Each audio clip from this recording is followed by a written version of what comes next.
I'm a firm believer in that, God has gifted you something that is amazing that only you have. And you've got to share that with the world. You just have to. Even if you think I'm not creative or nobody wants to hear it, BS. Somebody out there is going to appreciate what you have to give. And I think that's like the rent we pay on this earth is we have to participate. We have to. It makes the world a better place if we all do. It makes life less dreary, and Bitcoiners are great at that. We find the courage to do it, right? Like my friend Sam made these shirts. They became a part of Bitcoin history. We'll always have the memories of the Satoshi shirts.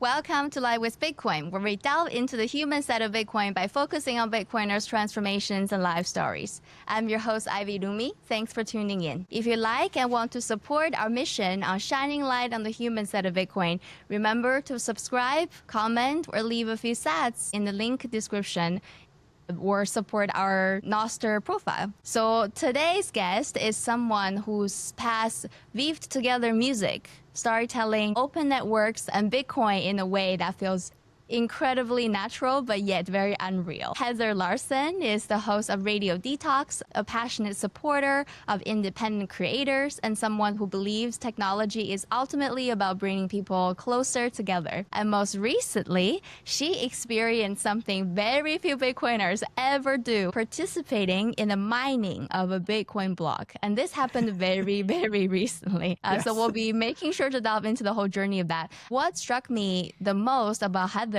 isn't just how many different communities Heather is part of, but the common thread running through all of them. Whether it's music, podcasting, Nostr, or Bitcoin, she's consistently chosen participation over consumption. So today, I love to explore that journey. What curiosity has taught her, how open networks have changed the way she relates to people, what does it feel like to help mine a Bitcoin block, and where she sees the future of value for value, Nostr, and the human side of the Bitcoin heading. Heather, welcome to Live with Bitcoin. Thank you. Oh, Ivy, I'm so glad to be on with you. I'm a huge fan, and I'm so glad to be here today. We have a lot of work to do and so much to talk about, don't we? Definitely. Just to jump right into it, it was just last week. You've experienced something very few people get to experience, which is participating in mining a Bitcoin block. Some people understand mining intellectually, some people do it professionally, but for most Bitcoiners, very few participated in this historical moment for a Bitcoiner. So tell us all about it. What surprised you the most about mining a Bitcoin block? I think my reaction to it was like, we've been trying so hard and for so long. I work for Wrigley. We're a hash rate marketplace. We have been working for, I got hired around November of 2024. So since then, 19 months, we have spent doing what we call the block party. And it's where everybody joins in. You can purchase hash rate, or you can hook up a solo miner. You can hook up a farm. It doesn't matter. You just point your hash to our pool, or hash rate as it is. And we just try to get as many people involved. We try to get as much hash rate as we can. We try to get as many solo mining machines. So your BitAxe, your Brains miner, your Avalon, your Nerd miners, just bring them, right? Bring them in. And, we're just going to try as a group to solo mine together. So we've tried 28 times now, and on the 28th try on June 27th, 2026, number nerds, do the numerology or something for me, because it was incredible. We hit block 955703, and my reaction was like denial. I was in total shock. We were live on a Twitter space, me and one of my local friends from Arizona here, Sean. He's gotten into our mining party, so he thought, I'm going to host a live Twitter space. Then we'll just come on and talk about mining. And last week we did it too, and a couple guys came on and talked about mining. And, talked about the party and hey, this is cool. We're actually making a difference. We're actually trying to hit a block together. We're trying to decentralize mining. We're trying to do our part as Bitcoiners, right?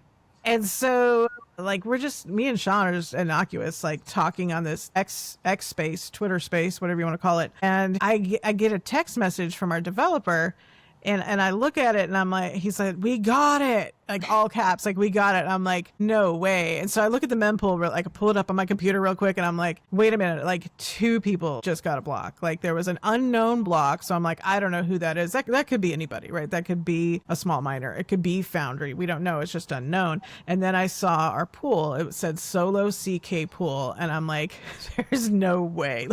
Do you know how many times we tried to do this?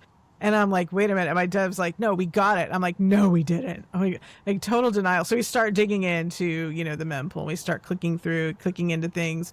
And I'm like, did we really just hit a block? And Sean's like, oh my God, it's solo CK pool. Like we hit a block. And everybody on the X space is like looking and go, oh my God, did you guys just hit a block? And then I look at the Telegram group and everybody's like, oh my God, is that us? Did we do it? And I'm like, my God, did we do it? Did we? No, we didn't. And so like that was... You can hear the whole recording. It's hilarious because I was like, "Oh my God!" It's probably like live, hey? Yeah, it was my live reaction to hitting a block is captured forever on X. So I'm just, it's funny now, but like I haven't listened back to the whole way through. It's out there, so if you want to hear my absolute denial, I think I even said that whenever something major happens in life, that I go right to denial, right? If there's grief, I go to the denial stage first. If something good happens, I'm like, that didn't happen. You know, that's just my brain. That's how I work. So I was just in shock. And so then we verify it. My dev's like, Jesus, Heather, we got it. We did it. So then, you know, word is spreading through our community because we have everything. We have X, we have Nostr, we have Discord, we have Telegram. We, you know, everybody's all over. And so we're like, oh my God, we did this. And then the next question is, because if nobody understands, if no Bitcoiner understands Bitcoin mining, people really don't understand how you pay out the block reward. So that was the next question. They were like, whoa, when do we get our money? Because we had some people in there who had really put money into the process. And that's also what we do. The block reward shares are paid out based on hash rate contributed. So if you are a whale and you buy a ton of hash rate, you're going to get a fat reward. And so I think the biggest reward that we paid out was probably about equivalent to 25,000 US dollars. That was not me. I had made a very small last minute purchase because I had been out late the night before with my Bitcoin friends, and I just kind of came home and like half awake, like, oh, I gotta buy hash rate for the party in the morning because I'm gonna oversleep and I'm gonna miss the party start. So like I just hit the YOLO button on my browser and I was like, cool, I bought hash rate, you know, opened a wallet, made the purchase, didn't think about it. I bought like 42 terahash, you know, whatever it was. You know, I was like, I just have this ritual, right? Usually at the last minute I buy the hash rate. So then you know, like I know I'm not gonna get a lot because I know that I didn't buy in. So like I'm not like excited about the money aspect. I'm like, oh my God, what do we do next? Like, so everybody's like, well, when do we get our money? I'm like, okay, now we got to explain. Now that we've got people on board with understanding hash rate, understanding Bitcoin mining, understanding a solo miner, understanding how this whole gamification of the block party works, now I get to explain, and we hadn't done it before. We know how it works, but we hadn't done the payout before. So then everybody's like, when are we going to get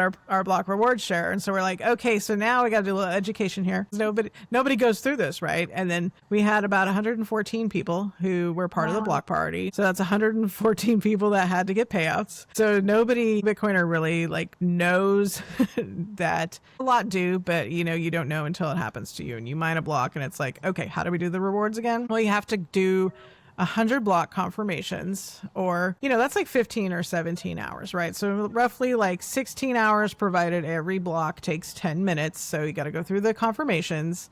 So after about 16 hours, we can pay out the reward. So everybody's like, whoa, where's my money? And they're like, hold on, like back to Bitcoin's perfect design. There is a 100 block rule. You know, so Bitcoin essentially teaches us low time preference in every way. Like even when you hit a block and you're waiting for that block reward, you see the Coinbase is there. You're like, oh, I got the block reward and I'm going to get it in 16 hours because Bitcoin wants me to wait. You know, Satoshi designed this perfectly. So Bitcoin wanted us to wait. So we did that and we got through that. And that was incredible because somebody, not me, had to do all of those. Somebody had to sit there and look at the addresses and go, whoa, you know, like we got to pay these people now. So that was great that somebody else had to do that task because that's not for me. I will talk about mining all day. Somebody else has to push the buttons, and thank God it's not me. How did it work? Because you said you tried 28 times and 29 times. When you organize a block party, do you target a specific block or every... I wish. Yeah, everyone's tried to guess what block we would hit, like the whole way through. Like, I think there was a point where maybe we were doing a mining party around the time like block 888 would hit, and so like we were like, oh my god, wouldn't it be cool if that's the block we mined? So like they're impossible to target, right? Because sometimes they're TikTok next block every 10 minutes, and then sometimes you'll sit there for like 48 minutes, and that is so punishing when you have like an 8-hour block party and one of those hours is waiting for one block to clear, and we're just like, my god, like we wanted more chances to hit within this 8 hours, and instead we just lost a whole hour to one block. Like, oh, painful. So we've definitely experienced like the downside like that. We've experienced like the hard times where we're like, man, this party setup was so great. Maybe the difficulty was low. Maybe we felt so optimistic, like we would hit a block. Maybe we had a ton of people involved, or maybe we just had a ton of hash rate because we had whale buys, which has happened as well. We mined one time with 7 exahash, which was huge, and didn't hit a block. So it's kind of impossible to target like a single block, and every party has been different. So like it's always a different amount of hash rate, it's a different amount of people, it's always a different vibe because people kind of come and go because it's got a community feel. It's like a party, you know, people come and go. Like sometimes people get really into it and they're with us for like a couple months and then they bounce. Maybe they move on to another pool, maybe they decide to put money into a miner, maybe they buy a more expensive miner. You know, like whatever, people come and go. And then we've got people who've been with us from the start, because we started this with maybe a dozen people. And it was our founder, Evan's dream that, hey, if we all pull our hash rate, maybe we can mine a block. Because like that's the hardest thing to do in Bitcoin, right? So we've come from that far. We're just 12 people or so. We're doing this to like, we welcomed in just like hash rate buyers to buy hash rate, essentially buying entry into the party, and you know the privilege of being able to try to hit the block and get that reward share, right? And then I don't even remember at what point it started, but we opened it up for solo mining machines. That was by popular demand. So our users give us feedback, and everybody wanted to hook up these things. I've got one that's unplugged because I have this fantasy that I'm going to have time to clean it before the next block party. And so like we got so into these when we opened up solo mining. This came from Crypto Cloaks, that we started something we called the Alliance. So these Alliance casings came from Crypto Cloaks. Shout out to Rick. So Rick at Crypto Cloaks came up with the Alliance. We had like an Alliance Nostr account. Like we all got one of these. Like I bought this one. I tricked it out with a fan. And I gotta clean it up right now and put it back together and plug it back in time for the Saturday party, which, you know, anybody who mines in between parties can actually like maybe hit a block with a BitAxe, and then you would get like 1 BTC, and then the rest is split based on hash rate contributed. Hard to hit a block with a BitAxe, but it can be done. How long have you been trying this? You had 12, a dozen people. Now how many? Now you have over 100 people participating in this very block. And how long does it take you to get to this point? It took us a long time. Like we had a pause last fall. We had a technical issue, screwed something up, shut down for a few months, and didn't do the party.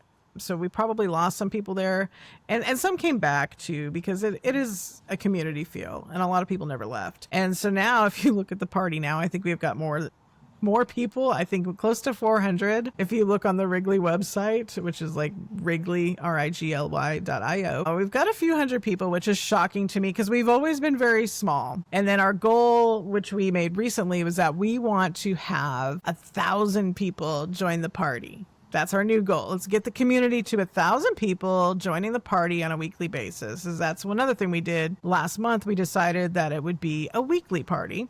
Instead of like we were doing bi-weekly. Like we have tried so many things to get to where we are. We just kept reiterating. Like we started with, you could buy hash rate only in auctions. Like we would auction the hash rate, and it got really competitive. It got really wild, and so then we brought in the BitAxes, and then eventually we had some issues with the auctions, and we took them down because we found that people just wanted to buy hash rate. Like they didn't want to go through the auction thing. The auction thing was too confusing for a lot of people. Although it was fun, the auction days were like the hardcore, We were very nerdy in the beginning. And so we finally realized, let's make it super easy for people to just buy hash rate, buy as much as you want, And so then ultimately what we've done is we've made it super easy, and it's like 1100 sats for 42 terahash. So like anybody can jump in. Of course, right now, this latest party that we're doing, now that we've hit a block, everybody wants in. People are going crazy. There are whale buys galore. Everybody can just come in for 42 terahash as long as you use your team code. So like for you, if you want to join the party, they can just join code TEAMIVY, and then we've got 21 slots, and then they're out. So everybody can join in for 42 terahash for free. Just use the code TEAMIVY at your checkout, and then you'll have your own team. And so anybody who checks out Life with Bitcoin and listens this far and goes, hey, I'm going to use that TEAMIVY code and, get into this block party. So that can be fun too. You can see how many TEAMIVY folks we got. But you're not going to get a huge amount of block reward unless you contribute a huge amount of hash rate. And there are people who don't care. They just want to be a part of the party. They just want to, the bragging rights are cool, Yeah.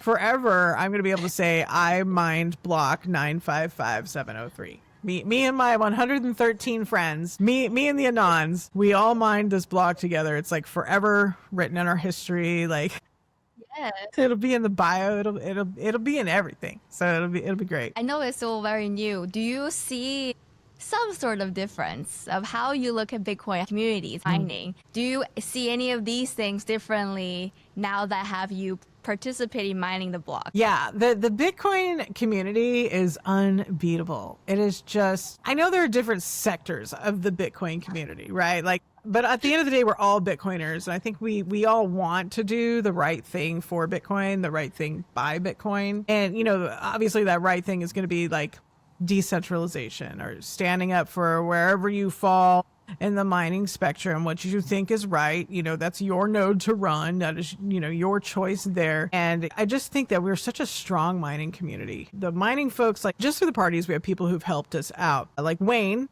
a shout out to Wayne at Megawatt in Indiana. There was a party where those guys pointed their hash rate from one of their mining farms at us just to be cool. Like, just here's the address, here's the info, just hook it up. We'll take the hash rate from your mining farm. That's just a community thing. Like somebody just anonymously took the address, plugged it into their mining farm, and like maybe they pumped us some hash for a little while. The mining community, I think, is pretty solid. You would have to be. Mining is so damn hard. Like we're in it to support each other. That's been a really cool thing. And I mean, there's so much community to Bitcoin. Like we've broken up into different communities as well. Like there's the music community, which you're in, Ivy, like the value for value music community. Then there's like the Nostr community. There's overlap between them. And then like there's a bunch of us here in Arizona, and we like to get together and hang out. And so some of us are into mining and some aren't, but it's kind of cool what everybody's into and where the overlap is. Definitely, that's where the magic happens. And I think this is what we kind of need more of is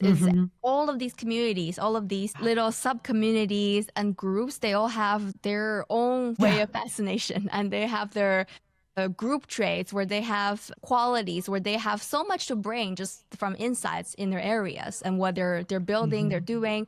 And definitely everybody can benefit from talking about it a bit more, I guess, between each other. For me, at least, I'm not a technical Bitcoiner. I'm not coding or anything in different capacities. So Bitcoin mining, the mining aspect have always been very mysterious for me. I've seen a lot of centralized resources getting pulled into Bitcoin mining. And historically, that has been the case where you have resources naturally gravitating towards different places just because of the nature of Bitcoin mining. But now this is something different. And thanks to you, so openly share the story, now more people get to understand this is not the only way to mine Bitcoin. There's a decentralized way, because it's like buying a lottery ticket every 10 minutes, right? But it's just like buying a lottery ticket. The chance is so small, but if you get to pull your possibility, a little bit of luck and a lot of karma, perhaps, like a lot of good karma, right? This also goes to show that,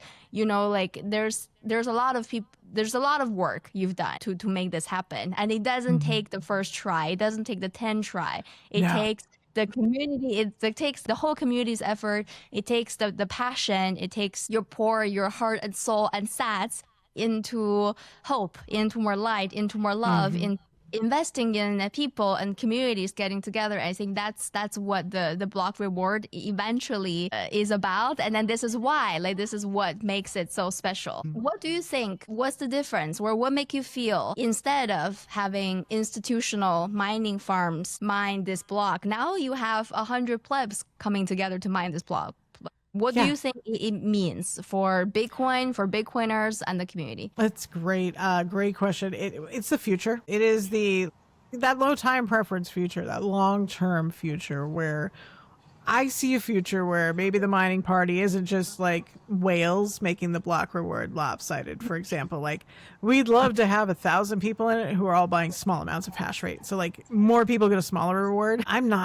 I came into this as not a technical Bitcoiner either. Like, I came into this like, hey, you guys need a marketer? Like, you know, like, I'll learn about Bitcoin mining. Like, then I started learning more of the technical side of it. And I was like, cool, like, that's not for me. But then I got interested into the BitX thing, and I'm like, so I can just like mine from home. Maybe I'll hit a block, who knows, you know, like, but I can mine from home. I didn't think I could mine from home. I thought I had to have a basement and a big loud miner that would piss off my neighbors, right? So like over time, I think this has become easier. More people have become interested in it. I think more people have become aware of the centralization of mining, and that like Foundry, man, like I counted one day specifically how many blocks did they hit in a 24-hour period, and it was like more than 30. It was an obscene number. It was like there was pretty much not an hour in a day that they didn't hit a block. Like, they have so much hash rate. They have so much proof of work. I mean, they can just hit and hit because they have so much power, right? And like, we're not going to make a dent in that with little tiny bit axes, right? Like, but we do make a difference. And then if we keep educating Bitcoiners about just the importance of, yes, put a bit axe in your house, be a heat punk, you know, if you live somewhere cold, get the heat miner. And like Heatbit just came out with, they're launching an air purifier, right? So like people like me who live in the desert have a chance to do something, you know, to have another miner running in their house, you know, in addition to like the BitX. But it's probably not as hard as most people think. And if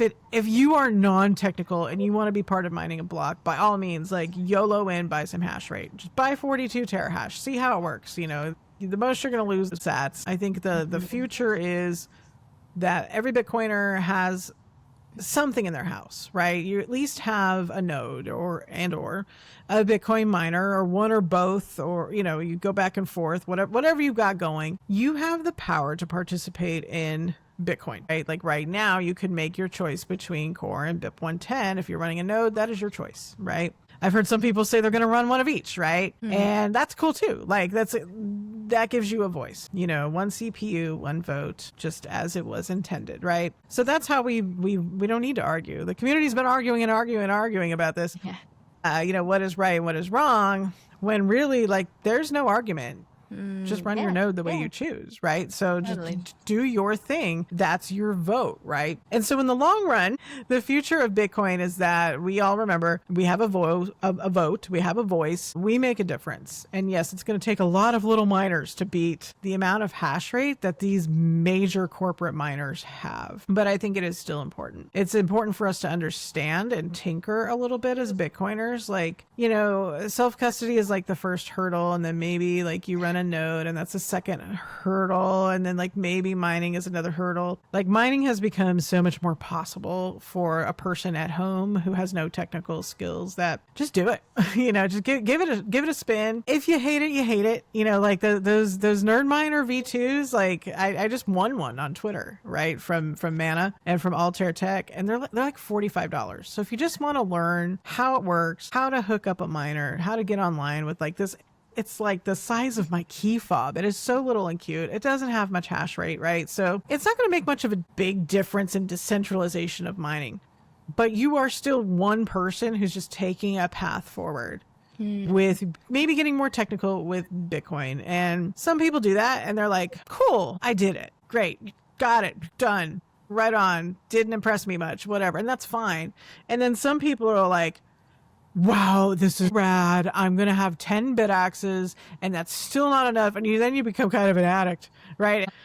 you make friends, because you're going to buy a BitX and then you're going to be like, oh my God, how do I hook this thing up? And it's not as hard as you think. You just have to go through it once, kind of like a node. Like I built a node once and I'm like, this sounds like the hardest thing in the world, but I got my Raspberry Pi, I got my hard drive, set everything up on Umbrel. I got through it and I was like, okay, so I learned something here, and they can't take that away from me. Like I did build a node, right? Ultimately like broke it and fried it, but I went through the exercise of doing it. And so I'm like, this makes me a better Bitcoiner. This makes me understand Bitcoin. And I think running a node taught me the experience of being my own bank and seeing what it's like to transfer my Bitcoin at will at 9:00 on a Sunday night when the banks are closed and go, oh my God, I have complete total control over this.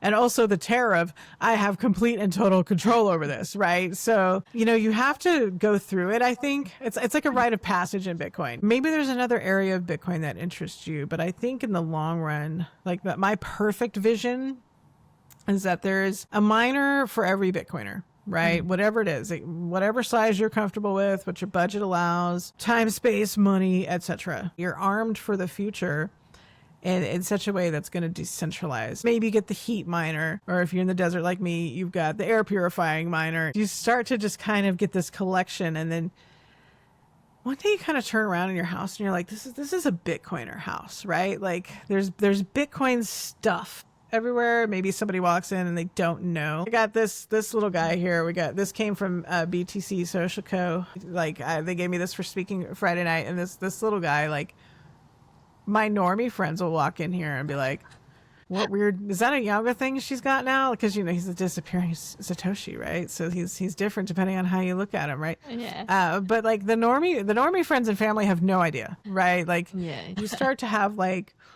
of like a rack of stuff, like, or you have like a nice shelf in your living room, or like, what's that? Is that a Mac Mini? No, that's an Umbrel node. Like, and so you start to have like things. And so then you start to go, okay, if the world falls to hell, right? I've got my own bank. I've got a way to mine Bitcoin. I'm still part of the mining community. Maybe I hit a block. Maybe I don't. Maybe it's what I learned along the way. So that's kind of like, that's the future I see, where we're all kind of learning but taking control of what we're doing and contributing to the community in kind of a positive way, where we're just kind of lifting each other up and teaching each other as we go. And this is almost the perfect time. This is no best time to be a Bitcoiner. Like people always say when they first come into space, oh, like late, but at the same time, like think about all of the resources that are available right now that weren't available before. And it's almost like if you want to do anything to create a new project, any way to provide value, you're gonna find some interesting community, interesting information, interesting opportunities that are just like laying there on the internet waiting to be discovered by you and to participate. And it takes only one side quest to change your life, and I'm sure that you have experienced a lot of that. And what really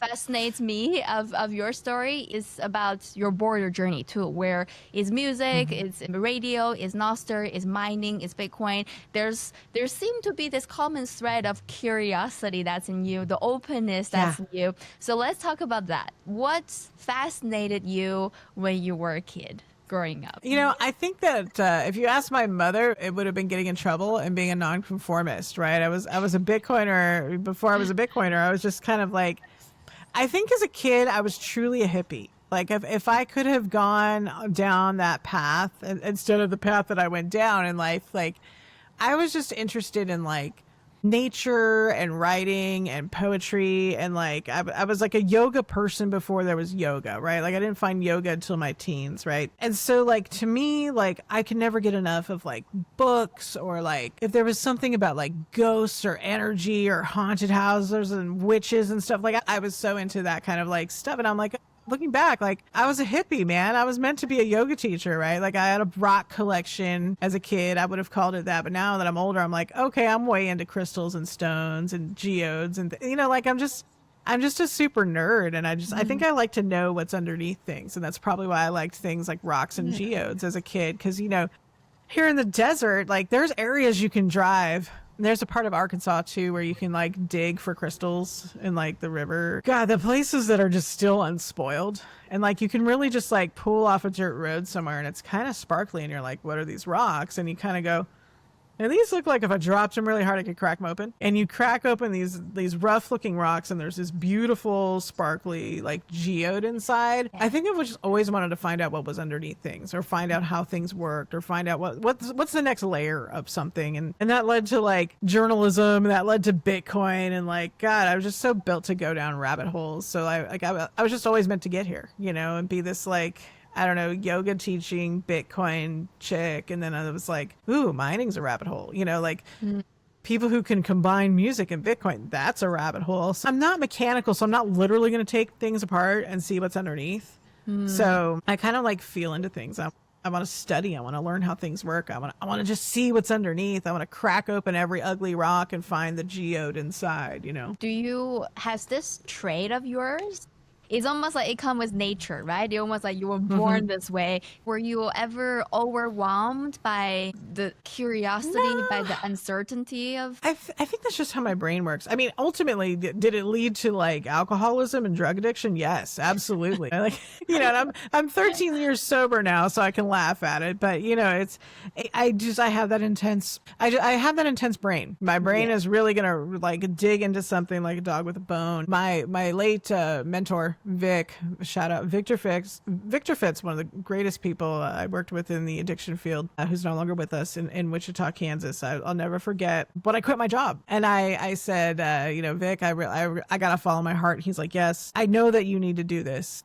You know, I'll miss you, but, you know, you got to do things. He's like, you know, you just want to know things. If you want to run off and like start your own business and make your own way and do that, he's like, you need a break from this. This isn't for you, right? Like you want to know things so bad. And so like I went off and kind of went on like a good 7-year journey after that. And then Vic passed a couple of years ago, but he was like, if you don't follow your dream and go after this curiosity that you have. What do you think is the relationship between people's development and people's past and curiosity? Like, do you think people are intrinsically curious, or it's something that it's a trait? Like you're either a curious person or you're not? I think it depends on the person. I think we all have some level of curiosity. Like I think every human has a level of creativity, and then you're going to meet people who are like, I just don't care. Don't need to go that deep. That's not who I am. I'm not a reader. I don't want to know. So some people are just more than happy to not dig too deep. And that's okay too. Like it really does take all kinds to make up the world, as my grandmother would have said. But I think there are some of us, and I think Bitcoiners probably share the trait of curiosity and kind of having a curiosity problem. Like we just want to know, like we will get together and have meetups just to talk about, you know, BIP 110. I don't know. Like we will get together to argue about Bitcoin things, and we will discuss things to death. We will discuss Michael Saylor to death or beat up on him. You get Bitcoiners together and you really find out, you know, one, how intelligent everybody is and how inquisitive everyone is, and just how curious people are about everything, all the aforementioned things. It's just so funny because, you know, I feel like there's two distinct paths in Bitcoin. I think you either become a finance bro or a tech bro. And like some people are able to do both. And then I think there's kind of like a new, like maybe emerging Bitcoiner who maybe they're not going to be curious. You know, maybe they're just going to come here and go like, what is this about? What are you people doing? You know, like why Bitcoin? Why are you guys so in love with this money? I think over time, it's going to just become something people have to be curious about, because now you're seeing, like, at least in the US, I'm seeing some of these banks start to talk about it more. Maybe they're not doing it in the most responsible way. I have a bank that loves to send me push notifications about crypto, so it's not Bitcoin centered. But people are talking about these things in a way that I'm seeing people become more curious. So I'm going, okay, well, how are these new Bitcoiners going to emerge? Are they going to be as informed as we were? Because I mean, there's so much Bitcoin content out there. There's so many rabbit holes to go down. I think that which is great. Like, keep it coming, because you got to reach people somehow. Yeah, totally. You really got to connect people to people that look like them, to people who talk like them. And, you know, it can't all be tech bros and finance bros. Like, we need to see real people We need to see people that look like whoever we're related to. My family's biracial, and I know that my niece and nephew, if they're going to believe me because I'm their aunt, but they're also going to believe people who look more like them, especially Gen Z. I mean, Gen Z is hardcore skeptic about things. Like my generation, I think we're just coming along, like waking up. Like Gen X, we were the slackers, and now we're like, whipped awake. Like, whoa, what did the boomers do to us? And everyone behind us, like, we got to fix this, man. Like, us middle-aged folks, like, we're like, hey, let's do our part here, because we were coasting through the 90s, through the 2000s, through the something about 2020, I think, woke us all up. And so I think the newer Bitcoiners, we need some new blood. We need a more broad, diverse group of Bitcoiners who maybe they're not here for finance. Maybe they're not here for tech. Maybe they're here for something else. And I think we really need to hone in on that, because this economy is just bananas. Yeah. And so people are looking into, as I did when I came to Bitcoin, I was like, where's the escape hatch? In 2020, I dabbled with buying Bitcoin and didn't understand it. And so in 2020, I started really mainlining the Max and Stacy podcast and things like that. Try to figure out, they're talking about something that really appeals to me and I need to go deeper here. I don't know if every future Bitcoiner is going to be like that. I think in the future, it's going to be about utility. How do I buy it? Yeah. Yeah. How do I get it? How do I get more of it? How do I save it? How do I protect it? How does it work for me in the long term, especially if you're Gen Z? This is a low time preference revolution. So I feel like that's the generation that's really going to benefit. I don't hold any hard feelings towards boomers, Gen X. And I don't, because I feel like every generation has their lessons to carry, their tasks, and they were having different restraints, and they were just individuals trying to do their best, having a good life, just like every one of us in their generation and in that context. But I do feel like the next generation of Bitcoiner is probably not gonna care about the finance aspect or tech aspect of it, and this is why Life with Bitcoin, we've been around for 3 years now from June, and I think this is one of the first kind of podcast that focused on the personal stories. And back then I was like, I wanted to make the stories timeless, because it's exactly like what you said. We need people to hear from people who are like them. And if you are a parent and then you are thinking about how can I optimize for my parents, for my kids' future, for my family's future, and then you see these parents are Bitcoiners and they have done it away, so on and so forth. So we demonstrate that there is a better way to do it.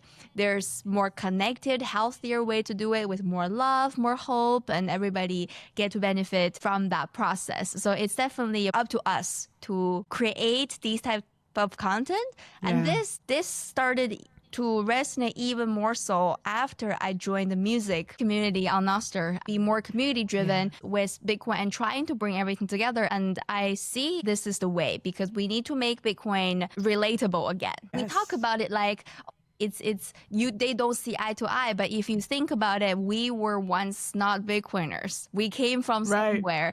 And the fact that we are all humans, that transcend race, that transcend gender, that transcend age, and transcend where you come from. And because we come together for love, we come together for hope, we come together for these things. And then hopefully in that realm, with more positivity next to you, you will realize, oh, it's a means to an end. And there's the other flip side of it, is to make it about stacking sats only, not living your life, which I think you're not falling in that trap, because you're living fully, because you have so many other aspects of you long before Bitcoin. You have this continuous passion for music. So let's talk about music. Yes. With your years of listening experience, with your experience interacting with artists in all capacities, what has music taught you about people? Oh my gosh, what a great question. Music is like the perfect part of our lives, right? You know this because you're such a creative soul and you're such a wonderful musician. Like it is the perfect part of life. Is emotion, it's energy, like a fingerprint, like every song to me is like a fingerprint, like it's a different energy, there's a song for literally everything, right? Like it's endless human creativity. You can't ever write the same song twice, and you're never going to be the same person twice. Like everything has just this unique fingerprint. It's the same as if you write a poem, if you write a song, you're creating something that is in its own experience just this perfection. Like the best part like of life is being able to relate to another human being. And you see that when songwriters will write a song and the fans will love it, and it will mean something different to every single person. It means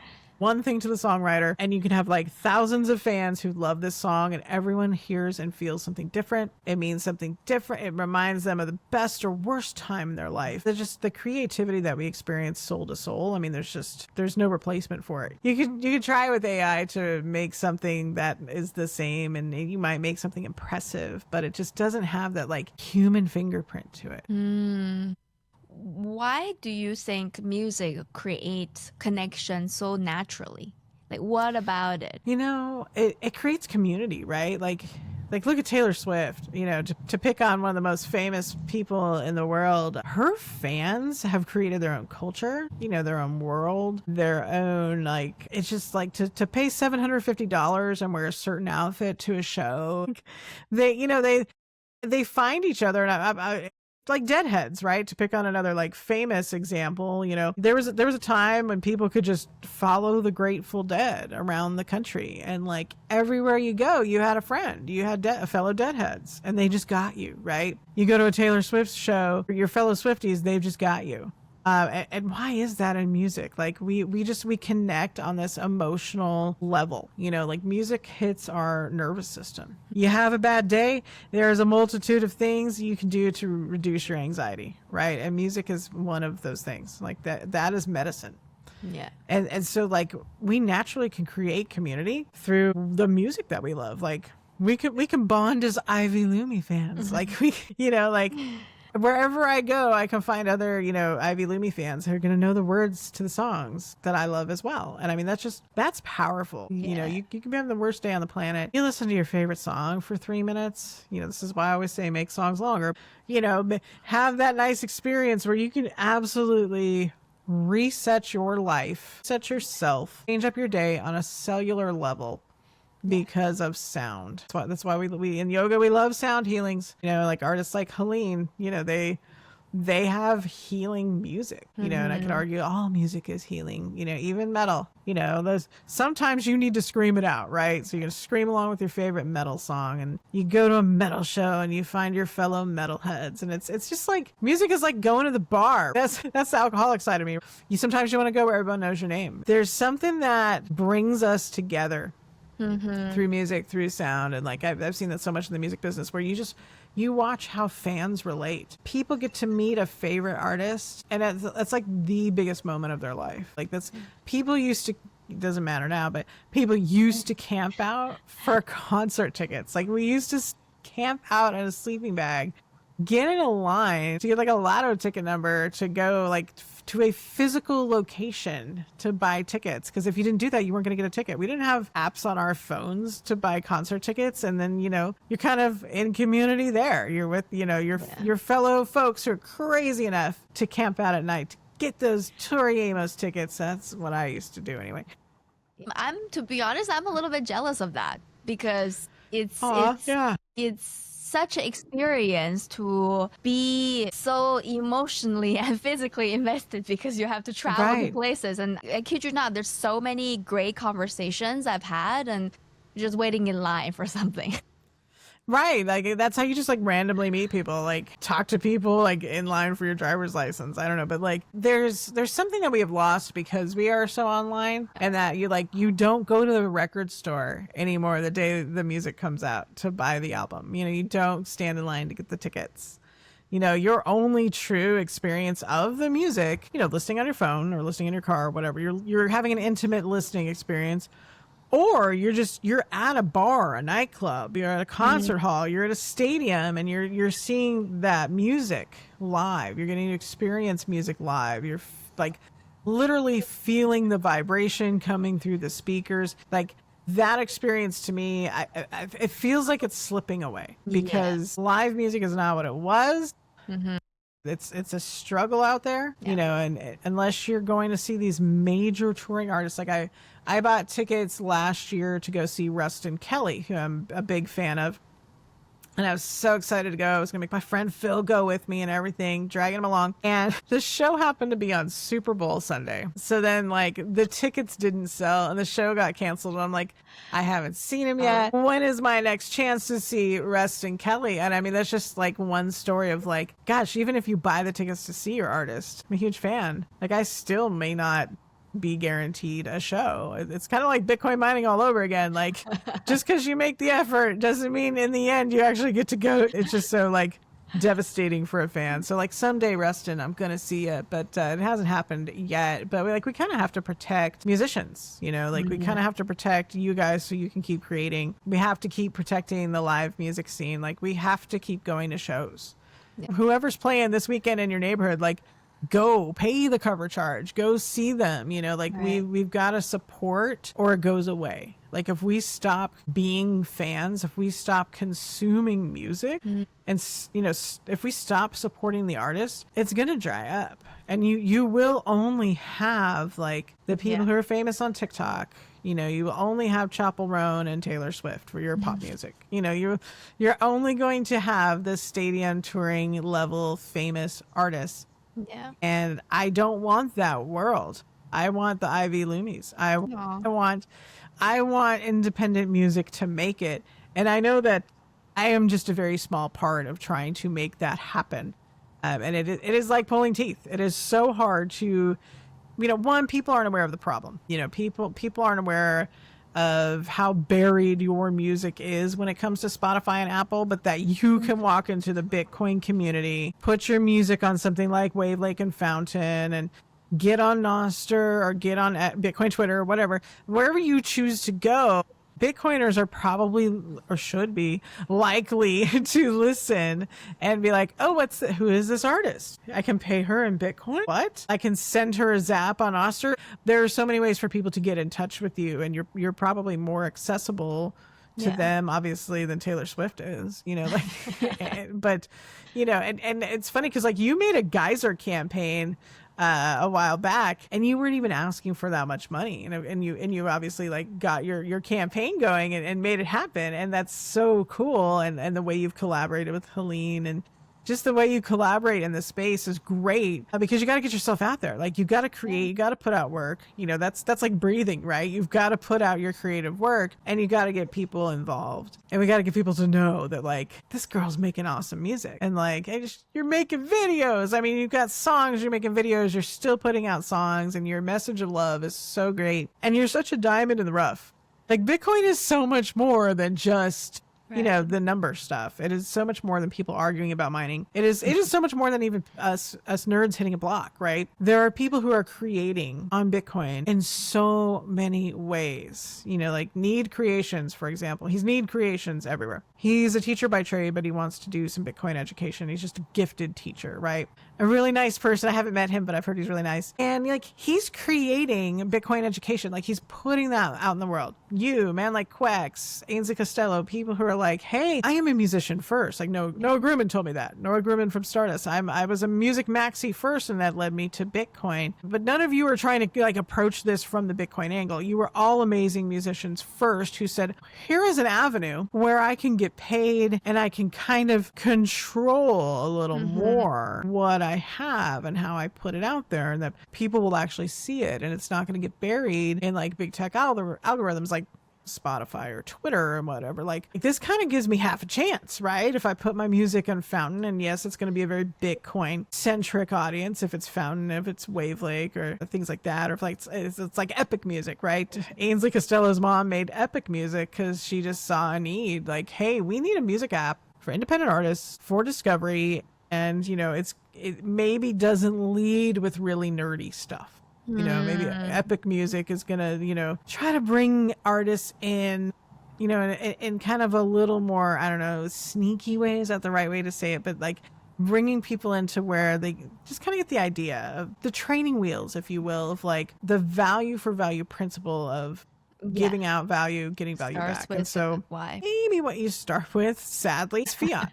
Because this is a new idea for people. This value for value. I mean, it's been around for 20 years. Shout out to Adam Curry for being the podfather and creating all of this, so that we could all sit here today and keep hacking away at it, keep trying to create and put music out there, and I don't know, shake hands and kiss babies, essentially, right? We're essentially just trying to get it out there. Like, look at how many great musicians would love to receive your Bitcoin if you like their song. It's that simple. And so maybe the training wheels right now is saying, hey, just give an artist $1, right? Like Tidal did that, right? Where like you can pay through Cash App on Tidal to independent artists, right? So that's like a training wheels thing. Julie Costello, shout out to Julie. She just thought, like, what if we make a music experience where people can experience independent artists served up to them like Instagram stories? Instead of just thumbing through Instagram stories, you're thumbing through songs. So you can just kind of like try a song on it and discover music that way. Because what we become attuned to is we can have all of the mainstream music we want in the world for $16 a month, or whatever it is. Your mileage may vary, Apple Music, Spotify, Tidal, etc. Probably we'll say $16 a month, right? So then my music diet, maybe I'm happy with that, but there's so much more out there that I'm not aware of. Yeah. Because it's not being fed to me. Like Spotify, or like I use Apple Music. So Apple Music is not feeding me Ivy Lumi, but I discovered you because you're part of the Bitcoin community. So there are a lot of Bitcoiners, like shout out to my friend DJ Val. I think Val would be into anything and anybody. If you said, Val, they're a Bitcoiner. Val, so into music. And she has supported Value for Value as well. We're all just kind of here spread out through the online world. And every once in a while we get to do an in-person show. Every once in a while, like Noah Grumman was in Vegas. Well, James was in Vegas. And, Ainsley Costello's played all over now. DC, she's based in Nashville. She just did Camp Nakamoto and played in New Hampshire on this gorgeous island in the middle of the lake and got to do like music summer camp, essentially with like a really small group of really good, like 150 Bitcoiners at Camp Nakamoto. And that's so cool. So we've kind of been able to bring the music to like small microcosms of Bitcoiners, small gatherings, like the Vegas show's probably been the biggest one I've done, like where we'll have like Sarah Jade will do a show, with like Grumman was out there, Abel James, like I mentioned, and the Higher Low, right? And so like, like that was a great show. And then we had Tatum Turnup upstairs doing the DJing. So we hit that Bitcoin audience. But usually the shows can be a lot smaller. The first time Sarah Jade played with me here in Phoenix was early 2024. I don't think at one time we had more than 30 people in the room. We had Bitcoiners who like come and go. So like people would like literally drive up from the middle of nowhere, off-grid people who are like, hey, I just wanted to pop in and say hello. But super small audience. And even then, Value for Value, she was able to make like $100 at the time worth of Bitcoin for like 30 minutes of playing her original songs. Like, how often do you get to do that? Right. Usually you're slaving away, doing the cover band Saturday night. You're not playing your own music. You're doing the cover band thing. Or you see people on TikTok. They're on a keyboard and they're playing songs and they're taking requests. Okay, like TikTok is great at this. I'm almost jealous in a way, right? Because we've been harping on this, value verse thing. Send your send your Bitcoin to the artist. And it's like, your TikTok has its own currency. I don't get it because it's going to be like little animated things show up on the musician's head, like, and so people buy into this and then they send these gifts and it looks absolutely absurd. But you see these artists on TikTok and they're just like, it's like a piano bar kind of feeling. This is where I'm very bullish on Nostr, because what's the missing link is the adoption, right? But once people realize that you can do the same thing, like support your favorite artist through Nostr with real value, not some popped up 2D not like graphics fake TikTok on the currency. screen. I know. Right? Like It's it so doesn't like, it's cringe. It's cringe. And it's cringe. once, It's very obnoxious. yeah. So once Yeah. they realize that what Nostr enables, and once we make sure that when you land on there with whatever reason and you're here, you stay because of the creators. We should make sure that the creators gets featured, and when they find their way to Nostr, they get immediately interacting with the community. And this is where I can definitely attest me being a new independent artist because I came into the Bitcoin space first, and then I worked in Bitcoin space for years, and then went with tons of interesting roles, side quests, one side quest after another. I find myself writing songs because of my love stories. Then I found Nostr as a platform to share this journey to build in public, and then the engagement or the support or the level of visibility I'm getting as an artist on Nostr is very unmatched with everywhere else, because there's no reach. People don't know you already exist, and the feed is so saturated. And I definitely remember these days, like years, even decades of listening to independent musicians on some sort of independent website where they just upload it for free. Like I was those listeners growing up listening to these songs. And I think looking back, like those were important factors that contributed to me being able to hear these melodies, to capture them in a way that's not tinted by what's going on in the mainstream music industry. So I really feel like a part of that was really coming from the specific avenues where I seeked out the listening experience that's a little bit different from what you might find elsewhere, right? So as a creator yourself, you're very much bringing people together, creating content and shining light on individual creators and having a lot of experience on the Valueverse. What do you think? What does receiving sats feel like that a like never could? You don't get tired of receiving sats. You don't get tired of seeing, if you have notifications on your phone, like you don't get tired of getting a zap or receiving sats. Because, once you're a Bitcoiner, it's like, how do I get more Bitcoin, right? But I think it's the gesture that matters. When somebody sends you some Bitcoin, like that's true love, right? Somebody's listening in an app to music and like sending a zap to an artist. Like I feel like as a fan, like if I get on Wavelake and I the other day like sent Alicia Stockman some sats just because she's got some new music on Wavelake, and I was like, oh, I didn't realize she had new music out. Like, oh wow, hey, look what's here. It's like, it's exciting. And then I'm like, she's gonna see the sats I send, like, because you're gonna keep track of the Bitcoin you receive. Like even at some point, like you're going to check that wallet and you're going to see that little message there where I just like say something like, I love your song, because I'm just such a fangirl. And so I'm like, okay, she's actually going to see this. Like she's going to know, when people listen to your music, right? Like, you're getting listens, somebody's listening, but knowing that like maybe a certain person, because that's the other thing too, is like, if you see the zap came from Ivy, like if I see that you listen to Radio Detox and I got a zap, or, and I see it came from me, I'm like, oh, she listened, so there's like a personalization to it. Now, I have since taken Radio Detox out of the Valueverse, right? So I actually backed away from it, and because I kind of looked at the numbers and went, okay, looked at the amount of time I have to work on it, and it was really labor intensive, and I was getting I was probably spending $100 a month on all the software, and then I was getting like $13 back, and the majority of that was always coming from the same person. So it doesn't feel, for me as a podcaster anyway, I don't feel like the audience is there yet. I don't feel like it's ready. Yeah. I was like I gave it 2 years. I will happily come back, but right now it's like a really time consuming thing to make music podcasts with all of the wallet switching and then picking out the songs. I'm like, this is really labor intense and I hate to leave. However, if I want to get this message that musicians are earning Bitcoin and that there is an avenue to do this and that we have built rails to do this, I feel like video is the best way to go right now.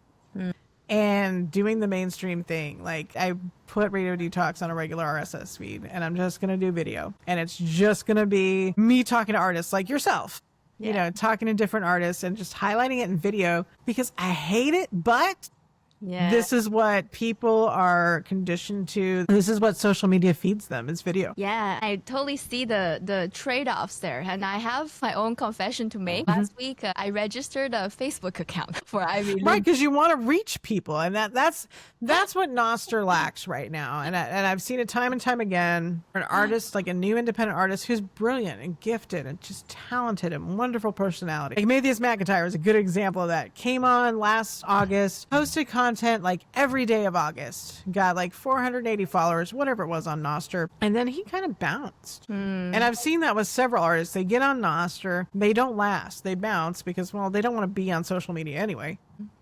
First of all, but we just don't have the network effect. So like, I get it. You're going to still, something's got to give. You got to be on Facebook. You got to be on Instagram. You got to be everywhere. Yeah. So you only have so much time in the day to promote your music on social media. What are you going to do? You're going to go where the people are.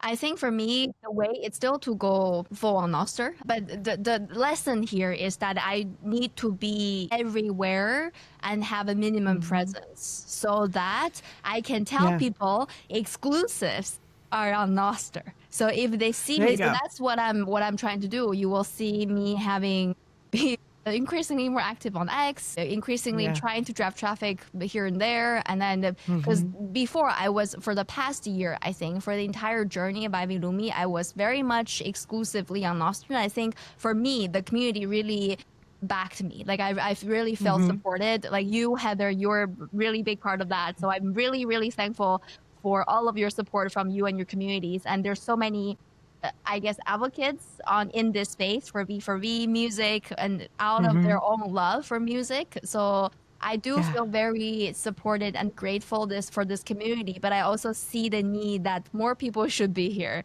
right? And see people like fight about, oh, use my client, I have this client. And yes, we need different clients, we need different functionalities, but ultimately people are gonna be creator driven. Because if you have some content that I want to see, even if you're not the best relay, even if you're not the best platform, I'm gonna. Because nobody cares about the tech. It's not about you. It's not about you. It's about the content, right? So I think people will come to that realization once they have their project going on, and they will realize, oh, I need content now. Like I think it's a phase thing.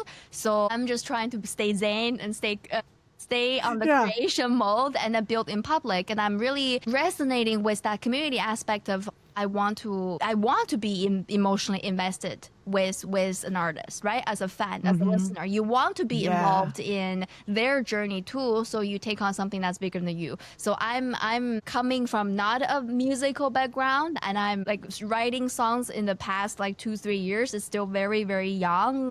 New artist in the space, and I'm making mistakes, and I'm not afraid of making mistakes and practicing in public to show that I'm not there yet. I was like, I'm taking my dancing lessons because now the music video is coming up. I want to be bringing on some choreography into the music video to create for the audience and to try different things, and I want to like be doing live streams in the dancing class. Oh, that's awesome. And show a little bit of this is what I've got after 45 minutes, and we're going to come up with that. So thank you for being part of this journey. I'm trying to create the world where people can actually participate. And this is why the CDs, why the campaigns with the pins is to create these artifacts to remind people that love is indeed the cure. Because I do come from the Bitcoin realm first, and I realized that everybody is so traumatized. Like it breaks my heart to see, and everybody is sad or angry or both, like traumatized for different reasons. And music, it's such a great way to feel first. You feel so much to the point that you heal. The song can be a token, like an artifact of souvenir. It can be a scar. It can be something that you hold dear for your own journey. It can mean different things to people, and the participation aspect is beautiful. So from your experience, being the listener, being the one who curate experience, how do you think we're moving from consumers to becoming participants of culture, community? God, that's such a good question. Like, I think at some point for me, I realized, like, do I want to just be a consumer my whole life?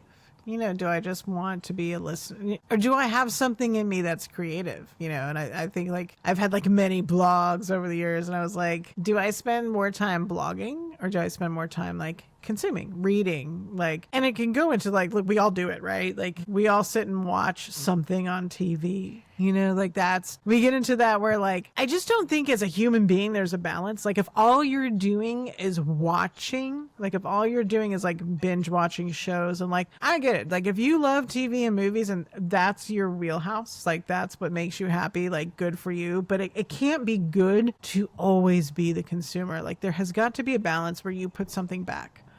Like you've got to share your talent with the world. And I think that comes so easy for us who are creatives, and like not everybody sees themselves as a creative. At some point you've got to cross that bridge and go, okay, I'm going to do it.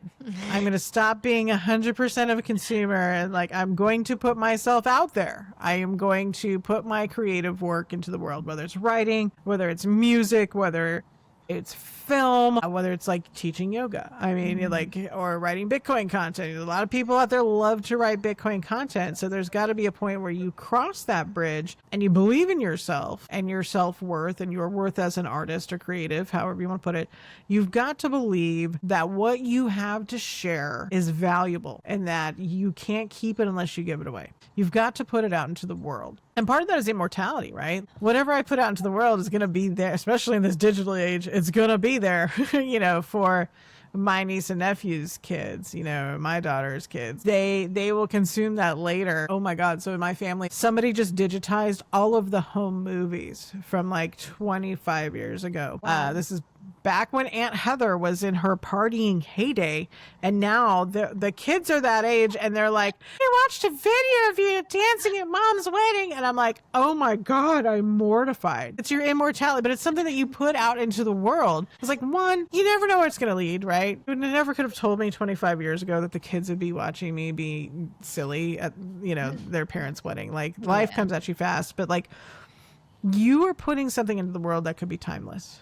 Yeah. You know, like, no, your music can outlast you. This is amazing. And it's a drop in the bucket, right? Like you also inspire other people to go, you know what? She did it. I'm going to pick up a microphone too. I'm going to sit down and get some studio time. I'm going to write a song. I'm just going to do it because Ivy did it. You know, she made me see that I could stop consuming and start creating. So like, we're here to inspire each other. You know, but a part of it is self-belief. A lot of it. Yeah. Yeah. It takes a lot of balls, man. It takes so much courage to put yourself out there, even just to write a tweet for some people. Some people cannot be online. Some people are like happy to lurk. And it's like, dude, you're brilliant. You need to tweet more. You know, you need to write more. You need to talk more on spaces. I don't know, but like there's so many brilliant people in Bitcoin who like, maybe they're not the biggest voices in Bitcoin. And like, I don't know why that is, because they're great. And there's so many great Bitcoiners out there who like probably could stand to say more, and then there's probably some who could say less, you know. But like you just got to step forward and do it, you know. Like the world needs your gifts. I'm a firm believer in that. You know, God has gifted you something that is amazing that only you have, and you've got to share that with the world. You just have to, even if you think I'm not creative or nobody wants to hear it.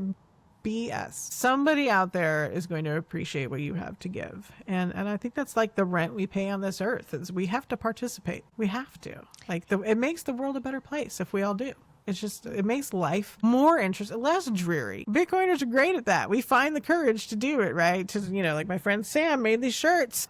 You know, they became a part of Bitcoin history, and, you know, Lightning Store has gone offline for now. But I mean, this is like one of the things that he's made so many great things. But this is one of the things that, you know, it'll always be there. We'll always have the memories of the Satoshi shirts, you know. In the end, it's the life with Bitcoin, that the life itself that Bitcoiners choose to walk. And this is in a lot of ways our choice. So it's a really great inspiration, Heather, to see you really unapologetically live your life, be so curious and be so straightforward about your passion, and be so courageous about sharing them with everyone, and give shout outs to creators and help them grow in their own way. This is ultimately one of the most rewarding aspects of doing what we do, being a Bitcoiner, and then share about it, and then actively participating in the culture beyond being a consumer. Because if you're just huddling, in a way, you're a consumer, right? It's somewhat transactional. But if you're participating in the culture, actively living your life on the Bitcoin standard, then it's really something that's exponential, inspiring, and transformational. And this has been